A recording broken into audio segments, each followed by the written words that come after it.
hello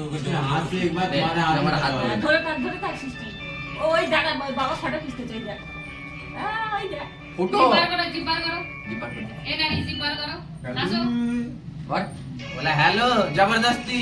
police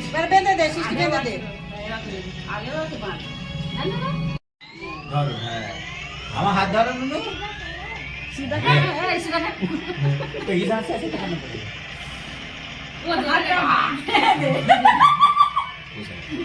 यार simple ही हाथ ऐसे हो तो हो जाता है तो की राखी बांधे की चाहिए तो जितने भालो जिनिस আছে আমার দিদি এটা এই রাজাকে দিয়ে দে রাজাকে তুই তো খাচ্ছিস না ও খেতে ও খায়নি ওই তাহলে একটা ফটো কিনে না রেখেছি হ্যাঁ দাদা বলো বলো দাদা বলো আমি তোমার ছোট বোন বলো বলো